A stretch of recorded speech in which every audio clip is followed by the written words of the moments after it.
আপনি এটা শুনে থাকবেন যে ছোট্ট একটা বালক সে ঈশ্বরের প্রতিরূপ হয়, কিন্তু এমন কেন বলা হয় তা কি আপনি কখনো ভেবে দেখেছেন?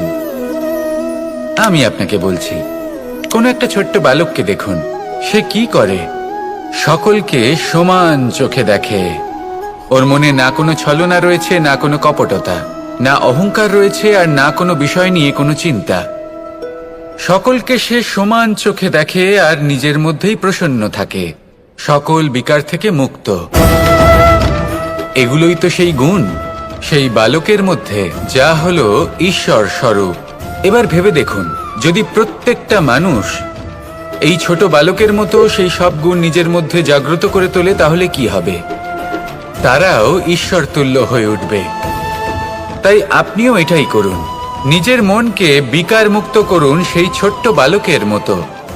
মনের মধ্যে না কোনো চিন্তা রাখবেন, না মোহ, না ক্রোধ, না কোনো রকমের ছলনা বা কপটতা। সবাইকে সমান চোখে দেখুন আর নিজের মনেই প্রসন্ন থাকতে শিখুন। এই মন প্রেমময় হয়ে বলবে, রাধা রাধা।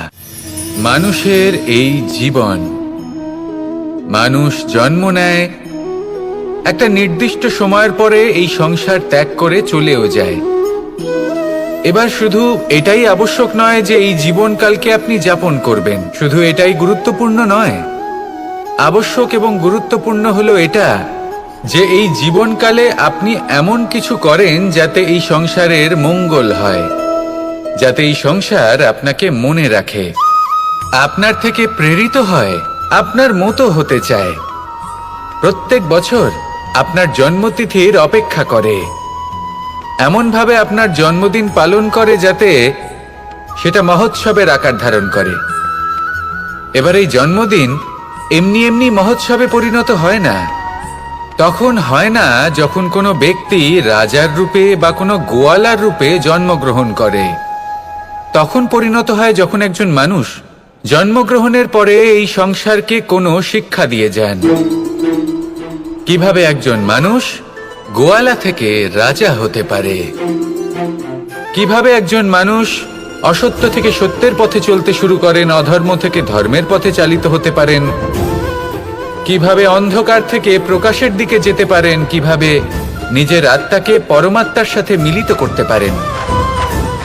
তা সে রামনবমী হোক বা জন্মাষ্টমী হোক, তাদের জীবনের সাথে জড়িত প্রত্যেক মুহূর্ত একটা পরবের আকার ধারণ করে।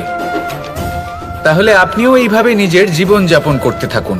এই সংসারে শুধু ভালোবাসা বিতরণ করুন, কিছুটা এমন ভাবে বিতরণ করুন যাতে আপনি এই সংসার থেকে চলে যাওয়ার পরেও এই সংসারে আপনি শুধুই ভালোবাসা বিতরণ করতে পারেন। যদি আপনি এরকম করেন, সংসারকে প্রেরণা দেন, তাহলে আপনার জীবনও রাধা কৃষ্ণের প্রেমের মতোই অলৌকিক এবং দৈব হয়ে উঠবে। আসুন আর আমার সাথে ভালোবেসে বলুন, রাধা রাধা। সমস্ত মানুষের জীবন কিছুটা সমান হয়। মানুষ জন্মগ্রহণ করে, তারপর চলতে শেখে, জীবনে এগিয়ে চলে, বার্ধক্য লাভ করে, তারপর সমাপ্ত হয়ে যায়। কিন্তু সেই ব্যক্তিরা কারা যারা প্রকৃত অর্থে মনুষ্য জীবন যাপন করেন? এনারা হলেন সেই ব্যক্তি যারা পড়ে গেলেও আবার উঠে দাঁড়ানোর চেষ্টা করেন, নিজের ভেঙে পড়া অস্তিত্বকে আগলে নিয়ে আবার একটা আকার দেওয়ার চেষ্টা করেন, ভগ্ন আশাকে আবার একটা নতুন দিশা দেন। অসফল হওয়ার পরেও থামেন না, আবার এগোতে থাকেন। অসফল হওয়ার পরে যদি আপনি থেমে যান, তাহলে সাফল্য আপনার সামনে অপেক্ষা করে, কিন্তু আপনি তা দেখতে পান না। তাই জীবনের সংঘর্ষে অংশগ্রহণ করতে শিখুন, জীবনের সংঘর্ষ থেকে পালাবেন না। আসুন আমার সাথে ভালোবেসে বলুন, রাধা রাধা। এই সংসারের সব থেকে বড় সুখ কি? কেউ বলবেন নিজের লক্ষ্য প্রাপ্ত করা, কেউ বলবেন ধন উপার্জন করা, কেউ বলবেন নিদ্রাই সব থেকে বড় সুখ, কেউ বলবেন রাজ্য লাভ করা, আবার কেউ বলবেন মাতার হাত থেকে খাবার খাওয়া, আদি ইত্যাদি। কিন্তু যদি সত্যি কথা বলি, এই সংসারের সব থেকে বড় সুখ হলো সেবা করা। কখনো কাউকে সেবা করে দেখুন, এই সেবা দ্বারা অন্য কোনো মানুষের আশীর্বাদ লাভ করাতেই সুখ রয়েছে। আপনার সেবা ভাব দ্বারা যখন কোনো মানুষ নিজের অন্তরাত্মা থেকে আপনাকে আশীর্বাদ করে, তার থেকে বড় সুখ আর কিছুই নেই। কারণ প্রত্যেক মানুষের মধ্যে ঈশ্বর বাস করেন। নরের সেবাই হলো নারায়ণের সেবা। নিষ্কাম সেবা করাই হলো সব থেকে বড় সুখ। তাই নিজের অন্তরে সেবার এই ভাব জাগ্রত করুন। যে সুখের কথা আমি বলছি, সেই সুখ অনুভব করেই দেখুন। এই মন সুপ্রসন্ন হয়ে বলবে, রাধা রাধা। জীবন কিসের উপর নির্ভরশীল? ধনের ওপর, বৈভবের ওপর, নিঃশ্বাসের ওপর? না, এই জীবন নির্ভরশীল বিশ্বাসের ওপর। বিশ্বাস নিজের ওপর, বিশ্বাস আমাদের আপনজনের ওপর। কিন্তু যখন এই বিশ্বাস ভেঙে যায়, তখন মানুষের মনও ভেঙে যায়, আর তারপর সে অন্য কিছু করতেই পারে না। তখন কি করা যেতে পারে? 3টে কাজ আছে যা আপনি করতে পারেন। প্রথম, ভালোবাসা। যাকে আপনি ভালোবাসেন, যারা আপনাকে ভালোবাসে, ভুল যারই হোক না কেন, তার কাছে ক্ষমা চাইতে কখনোই সংকোচ বোধ করবেন না। দ্বিতীয় হলো বিশ্বাস। যারা আপনাকে ভালোবাসেন, আপনাকে বিশ্বাস করেন, তাদের বিশ্বাস কখনো ভাঙবেন না। তৃতীয় হলো আশা। যারা আপনাকে ভালোবাসেন, আপনাকে বিশ্বাস করেন, তাদের আশা আপনার সাথে জড়িত। তাদের থেকে কখনো কিচ্ছু লুকোবেন না। এই 3টে কাজ করুন, আর এই জীবন সুপ্রসন্ন হয়ে বলবে, রাধা রাধা। পরিস্থিতি কখনো এটা ভালো থাকে, আবার কখনো মন্দ হয়ে যায়। কখনো এই পরিস্থিতি আমাদের পক্ষে থাকে, আর কখনো এই পরিস্থিতি অনুযায়ী আমাদের চলতে হয়। কোনো বিকল্প থাকে না। কিন্তু যখনই এই পরিস্থিতি খারাপ হয়ে যায়, তখন কি করা উচিত সেই প্রশ্ন মনে জেগে ওঠে। পরিস্থিতি যখন প্রতিকূল হয়, তখন আমরা কিছু হারালে তা হারিয়ে ফেলি, ঠিক আছে, কিন্তু যা বাকি আছে সেটা আমরা আগলে রাখতে পারি। পরিস্থিতিকে সামলে রাখার চেষ্টা আমরা অবশ্যই করতে পারি, শুধু সেটুকুই আমাদের হাতে রয়েছে। কিন্তু এর থেকেও বড় সমস্যা আছে, অহংকার। কখন প্রবেশ করে আমরা জানতেও পারি না। এই অহংকার আপনাকে বুঝতেও দেবে না যে আপনি সত্যি কিছু হারিয়েছেন। আপনার কিছুই যাবে আসবে না। দেখতে গেলে আকাশের সূর্য নিজের প্রকাশ হারিয়ে ফেলে যখন অন্ধকার ঘনিয়ে আসে। তাহলে আমরা কে হই? ওনার সামনে তো কিছুই নই। এই অহংকার আমাদের দমন করতেই হবে। এটা বিশ্বাস করতে হবে যে এই সমগ্র সৃষ্টিতে আমরা শুধুমাত্র একটা কণা, তার থেকে বেশি আর কিছুই নয়। বিশ্বাস করতে হবে যে আমরা ততটাও বড় নই যে কখনোই কিছুই হারাবো না। এবার যেদিন এই জ্ঞান আপনি আত্মস্থ করে নিজের আচরণ পাল্টাবেন, মনে রাখবেন, সেই দিনই অহংকারকে দমন করতে আপনি পথে অগ্রসর হয়ে পড়েছেন। এই অহংকারকে দমন করুন, আর আমার সাথে ভালোবেসে বলুন, রাধা রাধা। বুদ্ধি আর বিবেকের পার্থক্য কোথায় তা নিয়ে এই সংসার অনেক কিছুই ভাবে। কিছু মানুষ ভাবেন যে এই দুই হলো একই, কিন্তু যদি সত্যি কথা বলি, তাহলে এই দুইয়ের মধ্যে একটা অমূল্য পার্থক্য আছে। আর তা হলো এটা যে বুদ্ধির সম্পর্ক হলো মস্তিষ্কের সাথে, আর বিবেকের সম্পর্ক হলো হৃদয়ের সাথে। যে কোনো বুদ্ধিমান মানুষ কি করেন? নিজের মতন করে এই সংসারকে বদলে ফেলতে চেষ্টা করেন। একজন বিবেকশীল মানুষ কি করেন? নিজের অন্তরকে, নিজের মনকে বদলে ফেলতে চেষ্টা করেন। কারণ মানুষের সংসার এই মনের মধ্যেই বসবাস করে। তাই নিজের বুদ্ধির ব্যবহার অবশ্যই করুন, কিন্তু তাতে বিবেকের লাগামটা অবশ্যই শক্ত হাতে ধরবেন। আসুন আমার সাথে ভালোবেসে বলুন, রাধা রাধা। সম্পর্ক এ হলো এক বন্ধন যা আমাদের এক সূত্রে বেঁধে রাখে। কিন্তু এমন কিছু ব্যক্তি থাকেন যারা এই সম্পর্কের বিষয়ে নিজস্ব একটা ধারণা করে ফেলেন যে সম্পর্ক এরকম হওয়া উচিত, সম্পর্ক সেরকম হওয়া উচিত। আমি এই সম্পর্কের জন্য কত কিছু করেছি এই ব্যাখ্যা করতে থাকেন, আর তার বদলে অনেক কিছু প্রত্যাশাও করেন। কিন্তু সত্য হলো এটাই যে সব সম্পর্ক একরকমের হয় না, কিন্তু প্রত্যেক সম্পর্কের একটা বিশেষত্ব থাকে। যেমন চোখ আর নাকের এই সম্পর্ককেই দেখুন। চোখের সব থেকে কাছে কে আছে? নাক আছে। কিন্তু এই চোখ দিয়ে এই নাককে আমরা দেখতেই পাই না। তবে কি ধরে নেব এই সম্পর্কের কোনো মূল্য নেই? এমনও নয়। ঠিক এইভাবেই যদি কোনো ব্যক্তি তার আবেগ আপনার কাছে ব্যক্ত করতে না পারেন বা প্রকট করতে না পারেন বা আপনাকে বোঝাতে না পারেন, তাহলে তার মানে এটা নয় যে তার সাথে আপনার সম্পর্কের তিক্ততা রয়েছে। এমনটা কখনোই নয়। শুধু চোখ আর নাকের এই সম্পর্কের মতোই হলো আমাদের জীবনে আমাদের আপনজনের সাথে সম্পর্ক। যদি কারোর ব্যবহার আপনার প্রতি অনুচিত হয় বা যদি কেউ অনুপস্থিত থেকে থাকে বা কেউ যদি আপনাকে বুঝতে না পারেন, তাহলে তার অর্থ এটা নয় যে আপনি সেই সম্পর্ক ভেঙে ফেলবেন। বুঝুন, আপনার জীবনে তার গুরুত্ব কোথায় আর তার জীবনে আপনার। সম্পর্ক গড়ে তুলুন, তাকে পালন করতে শিখুন, একসাথে মিলে চলুন। এই মন সুপ্রসন্ন হয়ে বলবে, রাধা রাধা। আপনি কখনো কোনো সরোবরের দিকে তাকান যার জল হলো শান্ত, স্থির। আপনি স্পষ্ট দেখতে পাবেন সেই সরোবরের তলদেশে কি রয়েছে।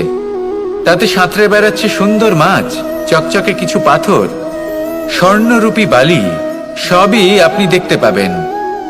কিন্তু যখনই আপনি একটা ছোট্ট পাথর তুলে সেই জলে ছুঁড়ে ফেলবেন, তখন সেই জল বিচলিত হবে আর সেই স্পষ্টতা ন্যূনতম হয়ে যাবে। তারপর কিছুই স্পষ্টভাবে দেখা যাবে না। এই ঘটনা মানুষের সাথেও ঘটে। মানুষ যদি বিচলিত হয়ে পড়ে, তখন সে বুঝতে পারে না যে বর্তমানে কি হয়ে চলেছে আর ভবিষ্যতে কি করা উচিত। কিন্তু সেই মানুষ যদি শান্ত থাকেন, স্থির থাকেন, ধন্যাত্মক থাকেন, তাহলে নিশ্চিত রূপেই বুঝতে পারবেন যে বর্তমানে কি করতে হবে আর ভবিষ্যতে কি করতে হবে। তাই নিজের মধ্যে সেই স্থিরতা আনুন, সেই ধৈর্য ধরুন, নিজেকে শান্ত রাখুন আর সবার মধ্যে ভালোবাসা ছড়িয়ে দিন। এই মন প্রসন্ন হয়ে বলবে, রাধা রাধা। মানুষের জীবন বড়ই বিচিত্র হয়। যেই মুহূর্তে জন্ম নেয় একটা প্রতিস্পর্ধায় প্রবেশ করতে থাকে। মানুষ জন্ম নেয় আর প্রতিস্পর্ধা শুরু হয়ে যায় ভাই এবং বোনের মধ্যে সর্বশ্রেষ্ঠ হবার, সবার থেকে এগিয়ে থাকার। তারপরে সে যায় গুরুকুলে। নিজের বন্ধুদের মধ্যে সর্বশ্রেষ্ঠ হওয়ার প্রতিস্পর্ধা শুরু হয়। এবার সেখান থেকে বাইরে বেরিয়ে সংসার জীবনে প্রবেশ করে ধন উপার্জনের প্রতিস্পর্ধা শুরু হয়। তা সে যুদ্ধই হোক বা কলা হোক, এই প্রতিস্পর্ধা কখনোই আমাদের পিছু ছাড়ে না। তাই যদি প্রতিস্পর্ধা করতেই হয়, তাহলে আমরা মানুষকে সাহায্য করার প্রতিস্পর্ধা কেন করব না? এমন এক প্রতিস্পর্ধা যাতে যে কেউ জিতুক বা যে কেউ হারুক না কেন, লাভ সকলের হবে। সকলের মধ্যে প্রেম বিতরণ করতে থাকুন, এইভাবেই আনন্দ বিতরণ করতে থাকুন। আর আমার সাথে ভালোবেসে বলুন, রাধা রাধা। এই সংসারে বড়ই বিচিত্র এক শব্দ আছে, মূল্য। এর প্রয়োগ আমরা জীবনেও করে থাকি, আবার ব্যবসাতেও করে থাকি। একজন উদ্যোগপতি সবসময় বলেন, ব্যবসার মূল্য সবসময় উচ্চমান হওয়া উচিত, তাতে লাভ বেশি। অন্যদিকে আরেকজন ব্যক্তি যিনি পরোপকারী, যিনি ঈশ্বরের দর্শনের অভিলাষী, তিনি বলেন জীবনের মূল্য সব থেকে উচ্চমান হওয়া উচিত। অনেক সময় মানুষ কি করে থাকেন, ব্যবসার এই মূল্য তা উচ্চতার শিখরে পৌঁছানোর লোভে জীবনের মূল্য নামিয়ে ফেলেন। যেখানে এই সমগ্র সংসার প্রেমের দ্বারা চালিত হয়। প্রেমই হলো এই সংসারের আধার। এবার যদি আপনি প্রেম করতে শিখে যান, তাহলে ব্যবসাতে নিশ্চিত রূপে লাভের সাথে সাথে কীর্তি এবং যশ লাভও করতে পারবেন।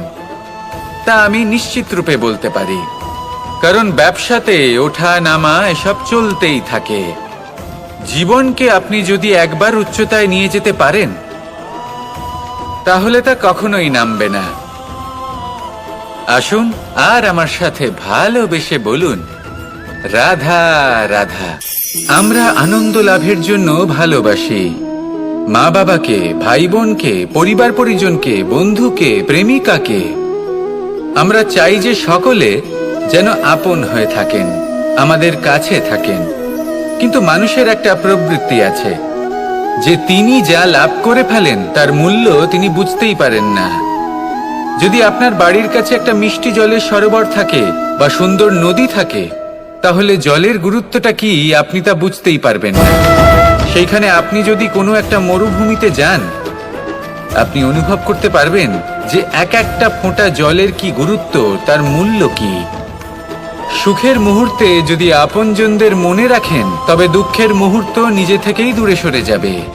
ভালোবাসা এবং তার সাথে স্মরণ করা, এটাই তো হলো জীবনের এবং ভালোবাসার আসল মূল্য।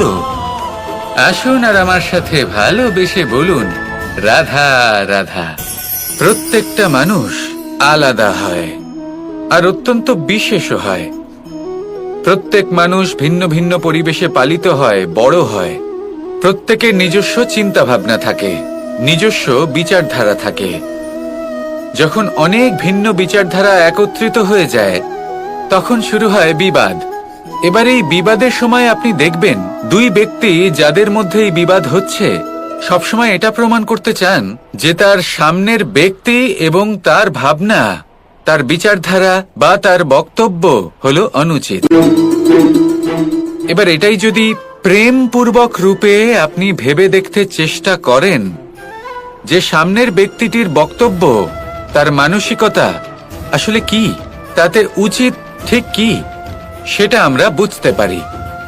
একদিকে হলো এই বিবাদ, যা আপনাকে সামনের ব্যক্তিটিকে অনুচিত প্রমাণ করতে বাধ্য করে, আর অন্যদিকে হলো প্রেম, যা সামনের ব্যক্তিটির যুক্তি বুঝতে সাহায্য করে, তাতে উচিত কি রয়েছে সেটা বুঝতে বাধ্য করে, তাকে মহান হয়ে ওঠার পথে অগ্রসর হতে বাধ্য করে। তাই এই বিবাদকে ত্যাগ করুন আর প্রেমকে আপন করে নিন, আর এই প্রেম ভাব নিয়ে বলুন, রাধা রাধা। এই জীবনে আমাদের দুজন সঙ্গী, এক হলো অন্ধকার আর এক হলো প্রকাশ। এবার যখন এই অন্ধকারে আমরা প্রদীপ জ্বালাই, সেই প্রকাশের জন্য অন্ধকার আমাদের উপর রুষ্ট হয়ে চলে যায়। এবার যদি অন্ধকারকে খুশি করতে যাও, তাহলে প্রকাশ আমাদের উপর রুষ্ট হয়ে চলে যায়। এ হলো ঠিক সেই পরিস্থিতি যে আমাদের দুই বন্ধু, তাদের মধ্যে সদ্ভাব নেই। যদি কোনো একজনের মান ভাঙাতে বা খুশি করতে যাও, তাহলে দ্বিতীয়জন অবশ্যই রুষ্ট হয়। সেই অবস্থায় আপনাকে বোঝদারের মতো কাজ করতে হবে যে কখন কাকে সমর্থন করতে হবে, কখন কার সাথে চলতে হবে। যদি পারেন তাহলে সকলকে একসাথে নিয়ে চলবেন। যদি কোনো মানুষের মধ্যে বনিবনা না হয়, তাহলে তাদের মধ্যে সামঞ্জস্য বজায় রেখে সংসারের রীতিনীতির চক্র চালিত করা, এটাই তো হলো মনুষ্য জীবন। এবার এটা কিভাবে করা সম্ভব? শুধুমাত্র প্রেমের দ্বারা। তাহলে এইভাবেই সবাইকে প্রেমের দ্বারা বেঁধে রাখুন আর আমার সাথে ভালোবেসে বলুন, রাধা রাধা। সাগরের ঢেউ সমুদ্র তটে ধাক্কা খেয়ে, পাথরের সাথে ধাক্কা খেয়ে তার আকার বদলে দিতে পারে। বিভিন্ন আকারের পাথরে এদের ঘষে ঘষে গোলাকার বানিয়ে দিতে পারে, কিন্তু এই সাগরের ঢেউ এদের নিজেদের আকার কখনো বদলায় না। কিন্তু এমন কেন? কারণ এরা বিচ্ছিন্ন হয়েও আবার একত্রিত হতে জানে। অর্থাৎ যখন এরা বিচ্ছিন্ন হয় তখন মতভেদ অবশ্যই, কিন্তু আবার একত্রিত হওয়া হলো এদের একতার প্রতীক। দেখুন, ঝগড়াঝাঁটি, তর্ক বিতর্ক, মতভেদ, এগুলো জীবনের অভিন্ন অঙ্গ, কিন্তু এদের কখনো মনে প্রবেশ করতে দেবেন না। যদি মনে প্রবেশ করেও ফেলে, তাদের মনে ঘর করতে দেবেন না, এদের বের করে ফেলুন। এই ঝগড়াঝাঁটি, তর্ক বিতর্ক, মতভেদ, এদের সারা জীবন সাথে নিয়ে চলবেন না। যদি একসাথে নিয়ে চলতে চান, তাহলে সকলকে একসাথে নিয়ে চলুন, ঢেউয়ের মতো। একতায় বিশ্বাস রাখুন। একসাথে মিলে যদি এগোতে থাকেন, তাহলে অনেক দূর পৌঁছবেন, নয়তো শুধু দূরের কথা ভেবেই যাবেন। কি চান সেই সিদ্ধান্ত আপনারই। আসুন আর আমার সাথে ভালোবেসে বলুন, রাধা রাধা। বনস্পতি ফলনের জন্য আমাদের কিসের প্রয়োজন পড়ে? একটু ধরিত্রীর, একটু পরিশ্রমের, আর একটা বীজের। এবার যদি মানুষের কথা বলি, তাহলে এখানে ধরিত্রী হলো মানুষের এই জীবন, যেখানে মানুষ নিজের ইচ্ছের ফল ফুল ফলন করতে চায়। পরিশ্রম হলো আমাদের কর্ম, আর বীজ হলো আমাদের নির্বাচন। আমাদের বেছে নিতে হবে যে আমরা কি বপন করব, আম নাকি ফণি মনসা। এর মধ্যে আমরা কি পেতে চাই? রসালো ফলের ফলন চাই নাকি কাঁটার ফলন চাই, তা আমাদের উপর নির্ভরশীল। কিন্তু একটা কথা ঠিক, লক্ষ্য যেমনই হোক না কেন, জীবন যেমনই হোক না কেন, যদি আপনি লক্ষ্যের দিকে এগোতে থাকেন তাহলে কর্মের সাথে খামখেয়ালি আচরণ করতে পারবেন না। যদি আপনি এমন করেন তাহলে এটা আপনাকে একটা অনুচিত লক্ষ্যে পৌঁছে দেবে, সেটা কিন্তু নিশ্চিত। সবসময় এটা মনে রাখবেন, কর্মের সাথে খামখেয়ালি হবেন অর্থাৎ কর্মফলও আপনার সাথে খামখেয়ালি হবে। তাহলে নিষ্ঠার সাথে কর্ম করতে থাকুন আর নিজের লক্ষ্যকে প্রাপ্ত করুন। আর আমার সাথে ভালোবেসে বলুন, রাধা রাধা। এই সংসারে এমন কিছু মানুষ আছেন যাদেরকে আপনার ভালো লাগে, তারা আপনার প্রিয়। আমরা চাই ওনারা আমাদের কাছে থাকুন, আমরা ওনাদের কাছে থাকি। এবার সেই ক্ষেত্রে আমরা তাদের ভালো ভালো উপহার দেওয়ার চেষ্টা করি, কারণ ওনারা হলেন আমাদের প্রিয়।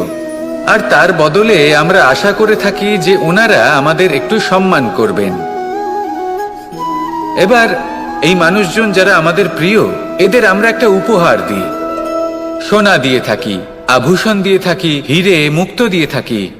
কিন্তু যদি ভেবে দেখি, এই সবকিছুরই একটা মূল্য আছে। ভেবে দেখুন, আপনি কি তাদের এমন কোনো উপহার দিতে পারেন যা কিনা অমূল্য? তা এরকম উপহার কি হতে পারে? ঠিক বলেছেন আপনি, প্রেম। এই প্রেমই হলো অমূল্য, কারণ মন থেকে এর উৎপত্তি হয়। না চেয়ে পাওয়া যায় আর না ছিনিয়ে নেওয়া যায় এই ভালোবাসা। ঠিক এইরকমই হয় এই সম্মান। যদি সম্মান করো তাহলে মন থেকে এবং ভালোবেসে করো, ভয় পেয়ে নয়। মনে রাখবেন, যে মাথা ভয়ের দ্বারা নত হয়, বিরোধিতাও প্রথমে সেই করে থাকে। যে মাথা ভালোবেসে নত হয়, তা আপনার জন্য বলিদানও দিতে পারে। এই সংসারের সব থেকে বড় উপহার, সব থেকে বড় বরদান এই প্রেম এবং সম্মান। তাকে সম্মান করুন আর আমার সাথে ভালোবেসে বলুন, রাধা রাধা। এই সাগর হলো বিশাল। কথায় আছে যে জীবনের উৎপত্তি সাগর থেকেই হয়েছে। কথাটা ঠিকও। এই সাগরই আমাদের ভিন্ন ভিন্ন ধরনের বনস্পতি প্রদান করেন, মণি এবং মুক্ত প্রদান করেন। আমরা কতটা তুচ্ছ সেই বিষয়ে আমাদের উপলব্ধি ঘটান, আমাদের প্রেরণা প্রদান করেন, যাতে আমরাও সাগরের মতো বিশাল হয়ে উঠতে পারি। এই সাগরের অনেকগুলো গুণ আছে যা আমরা শিখতে পারি। আজ আমি কথা বলবো একটা বিশেষ গুণের বিষয়। বেশিরভাগ মানুষ মালিন্য, নোংরা পদার্থ, নোংরা বস্তু, অপদ্রব্য এই সাগরে ভাসিয়ে দেন। কিন্তু সাগর এই পদার্থ নিজের মধ্যে একত্রিত করে রাখেন না, এই সব নিজের ভেতর থেকে বাইরে বের করে দেন। এ হলো অত্যন্ত শ্রেষ্ঠ একটা গুণ। কিন্তু এই কাজকেও সার্থক করার জন্য সাগরেরও একটা তটের প্রয়োজন পড়ে, যেখানে সাগর এই সব বস্তু বাইরে বের করে ফেলতে পারে। আর মানুষও ভিন্ন কিছু নন। দেখুন, মানুষেরও তো একটা তটের প্রয়োজন পড়ে। এই তট, তিনি হয়তো আমাদের গুরু হতে পারেন, আমাদের মা বাবা হতে পারেন, ভাই বা মিত্র হতে পারেন, বা হয়তো সেই সমস্যাগুলি যার থেকে আমরা দূরে পালিয়ে যাচ্ছি। কারণ যখন আপনি এই সমস্যাগুলির সম্মুখীন হবেন, শেষ পর্যন্ত আপনি শিক্ষাই পাবেন। সব থেকে বেশি গুরুত্বপূর্ণ এই মনকে পবিত্র রাখা। আর তার জন্য একটাই উপায় আছে, এই মন তার মন্থন করা। যদি এই মনের মন্থন করেন তাহলে পূর্ণরূপে পবিত্র হবেন। আর এই মন, আপনি তো জানেনই, প্রসন্ন হয়ে বলবে, রাধা রাধা। সাফল্যের বাস্তব অর্থ কি? নিজের লক্ষ্যে দৃষ্টিবদ্ধ হয়ে থাকা, প্রতিদিন তার জন্য কর্ম করা, দৃঢ় নিষ্ঠার সাথে উত্থান পতনে সামনে এগোতে থাকা, আর নিজের লক্ষ্য প্রাপ্ত করা, এটাই কি সাফল্য? যদি আপনার কোনো বস্তু লাভ করতে হয়, কোনো শক্তি লাভ করতে হয়, বা কোনো স্থান লাভ করতে হয়, তাহলে তার জন্য এসব ঠিক আছে, কিন্তু বাস্তবে সাফল্য এটা নয়। আপনার কাছে থাকা কোনো বস্তু, শক্তি বা স্থান আপনি কিভাবে ব্যবহার করবেন তা আপনার উপর নির্ভরশীল। যদি তার সঠিক ব্যবহার আপনাকে করতে হয়, তাহলে উচিত সময় এবং উচিত স্থানে আপনাকে থাকতেই হবে। একে নিয়তিও বলা হয়। এবার ধরুন, এমন কোনো গ্রন্থ আছে যা জ্ঞানের দ্বারা ভরপুর, এমন জ্ঞান যার দ্বারা জীবন বদলে দেওয়া সম্ভব। এবার এই গ্রন্থ যদি এমন কোনো ব্যক্তির হাতে পৌঁছয় যিনি নিরক্ষর, তিনি কি এই গ্রন্থের সদ্ব্যবহার করতে পারবেন? কখনোই নয়। সেই জ্ঞান দিয়ে নিজের আচরণ পাল্টাতে পারবেন? কখনোই নয়। সেরকমই ধরুন, কোনো ব্যক্তি যার কাছে একটা অস্ত্র আছে যার দ্বারা উনি শত্রুকে শেষ করে দিতে পারেন, কিন্তু সেই ব্যক্তি হলেন একজন কাপুরুষ। তিনি কি শত্রুকে শেষ করতে পারবেন? তিনি কি জয়লাভ করতে পারবেন? কখনোই নয়। আপনার কাছে কি আছে তার থেকেও বেশি গুরুত্বপূর্ণ আপনি তা দিয়ে কি করবেন। উচিত ব্যক্তির সাথে উচিত সময় উচিত স্থানে থাকা বেশি গুরুত্বপূর্ণ। নিজের গুণের সাথে, নিজের শক্তির সাথে, নিজের জ্ঞানের সাথে উচিত সময় উচিত স্থানে অন্যের যন্ত্রণাকে দূর করা, অন্যের জীবনকে আরো সুন্দর করে তোলা, এটাই হলো সাফল্য। তাহলে সাফল্যের বাস্তব অর্থ বুঝুন, অর্থাৎ নিজেকে আরো প্রসন্ন রাখুন। আর আমার সাথে ভালোবেসে বলুন, রাধা রাধা। প্রারম্ভ শূন্যের দ্বারা হয়ে থাকে, তা সে ব্রহ্মাণ্ডই হোক, পৃথিবীই হোক, আদি ইত্যাদিই হোক। সবাই নিজের অস্তিত্ব শূন্য থেকে লাভ করে। এই শূন্য যার নিজের কোনো অস্তিত্ব নেই, কিন্তু সে সকলকে অস্তিত্ব দান করে থাকে। আমাদের এই শূন্যের মতো হতে হবে। যে আমাদের সাথে যুক্ত হবে তাদের অস্তিত্ব অনেক বেশি প্রখর হবে, বিশাল হবে, শ্রেষ্ঠ হবে। কিন্তু যেই আমরা তাদের থেকে দূরে যাব, তারা আমাদের উপস্থিতির আভাস পাবে, আমাদের গুরুত্ব বুঝতে পারবে। শূন্যই হলো সূত্রপাত, শূন্যই হলো সমাপ্তি। শূন্যকে কেউ যতই ছোট মনে করুক, কিন্তু এই শূন্য অত্যন্ত গুরুত্বপূর্ণ। তাই এই শূন্যের মতো হয়ে উঠুন আর আমার সাথে ভালোবেসে বলুন, রাধা রাধা। এই সংসারের সব থেকে গুরুত্বপূর্ণ তত্ত্ব কোনটা? প্রথম হলো সময়। জন্ম থেকে মৃত্যু পর্যন্ত এই যে সময়, এটাই তো হলো জীবন। দ্বিতীয় হলো জীবন, যাতে আমরা সময়ের সদ্ব্যবহার করি, শ্রেষ্ঠ থেকে শ্রেষ্ঠতর কাজ করার চেষ্টা করি। বহু বছরের এই পরম্পরা, এই সংস্কৃতিকে এগিয়ে নিয়ে যাওয়ার চেষ্টা করি। এই সংসারে আমরা অংশগ্রহণ করতে চেষ্টা করি। তৃতীয় হলো ধন, সেই ধন যা প্রত্যেক ব্যক্তি অর্জন করতে চেষ্টা করেন। এবার এই তিনটি তত্ত্বের মধ্যে একটা সামঞ্জস্য আছে, সমান ব্যাপার আছে। সে ধনই হোক বা সময় হোক বা হোক জীবন। আর সেই সমান ব্যাপার হলো যে যদি আপনি এটা গণনা করতে থাকেন তাহলে তা কমতে থাকে, যদি আপনি এটা ব্যবহার করেন তাহলে তা বাড়তে থাকে। একে সংগঠিত করে রাখতে চেষ্টা করলে এ হাত থেকে ফসকে যায়, কিন্তু যদি আপনি একে সামলে রাখতে শিখে যান, তাহলে এমন কাজ করবেন যাতে সংসারের সাথে সাথে পরবর্তী প্রজন্ম লাভবান হবে। যদি কিছু শিখতে চান তাহলে সামলাতে শিখুন, গণনা করা বা সংগঠিত করা নয়। আসুন আর আমার সাথে ভালোবেসে বলুন, রাধা রাধা। একটা জলের ফোঁটাকে ফোঁটা নামে সম্বোধন করা হয়। অনেক ফোঁটা একত্রিত হলে সাগরের রূপ ধারণ করে। শুধু একটা পাতাকে পাতা বলা হয়, অন্য অনেক পাতার সাথে একত্রিত হলে তা গ্রন্থের রূপ ধারণ করে। একটা মাত্র সুতো অন্য সুতোর সাথে মিলিত হলে বস্ত্রের রূপ ধারণ করে। অনেক সংখ্যক ইট একত্রিত হলে মহলের রূপ ধারণ করে। সৈন্যরা একত্রিত হলে সৈন্যদল তৈরি হতে পারে। এটা হলো শক্তি সংগঠনের, এটাই হলো শক্তি একতার। তা সে বনস্পতি হোক বা কোনো ব্যক্তিই হোক, কোনো মনোভাবই হোক, যদি একা থাকে তাহলে দুর্বল হয়ে পড়বে। যদি সংগঠিত থাকে তাহলে শক্তিও বাড়বে আর আপনাকে সামনে এগিয়েও নিয়ে যাবে। তাই এই একতায় বিশ্বাস রাখুন আর আমার সাথে ভালোবেসে বলুন, রাধা রাধা। দু রকমের প্রাকৃতিক বেগ থাকে। প্রথম হলো বর্ষা। যখন এর বর্ষণ হয় তখন মাটিকে শীতল করে নতুন ফসল ফলায়। আর দ্বিতীয় হয় পবন, যা আমাদের সর্বদা শ্বাসবায়ু প্রদান করে। অশান্ত এই মনকে শান্তি প্রদান করে, এই ক্লান্ত শরীরে স্ফূর্তি প্রদান করে। আমাদের জীবনে যত আবেগ আছে তা হয় বর্ষার মতো হওয়া উচিত, নয় হওয়া উচিত পবনের মতো। ক্রোধ, মতভেদ, বিবাদ এগুলো হওয়া উচিত বর্ষার মতো।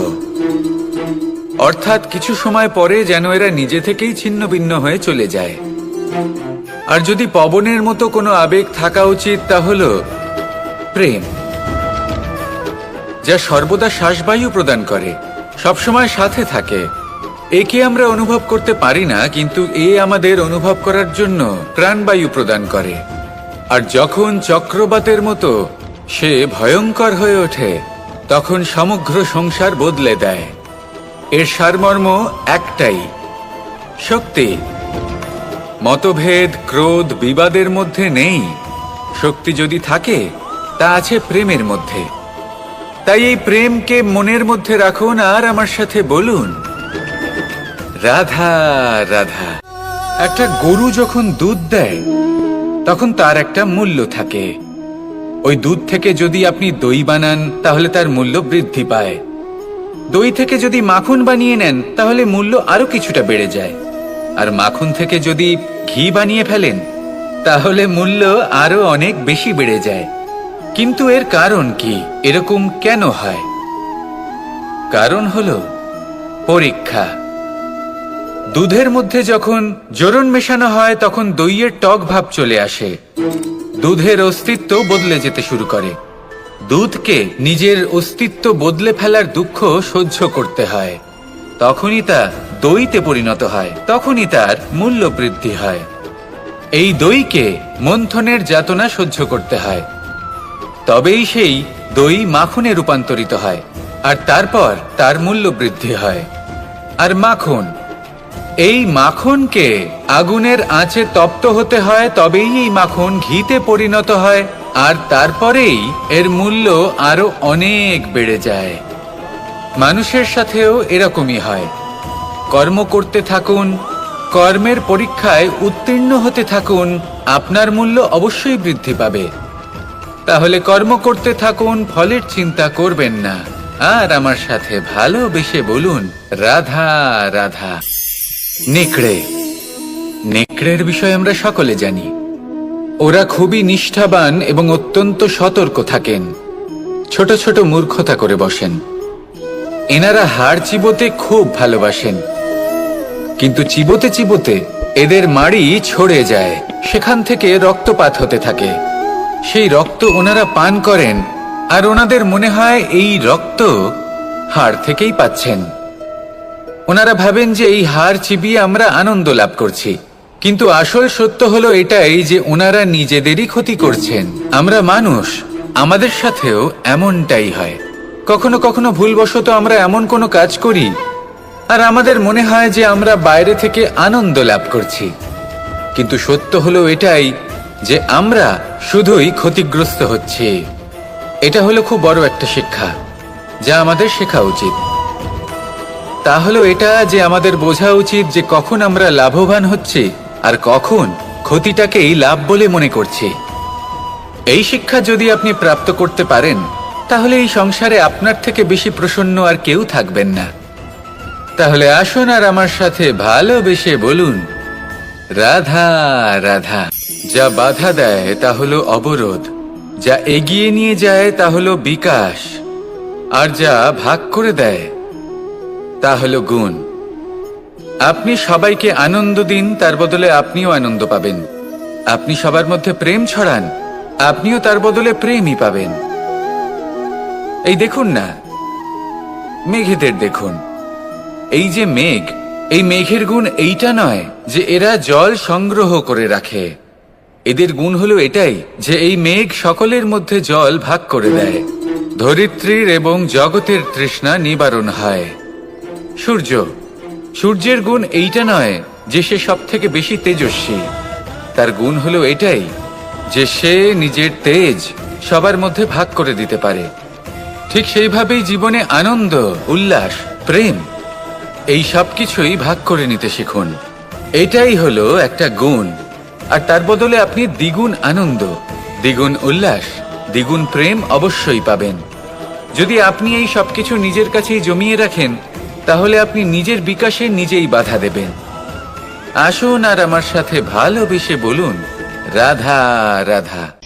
আপনি কখনো মাখনের হাঁড়ি ভেঙেছেন? কত আনন্দ পাওয়া যায়।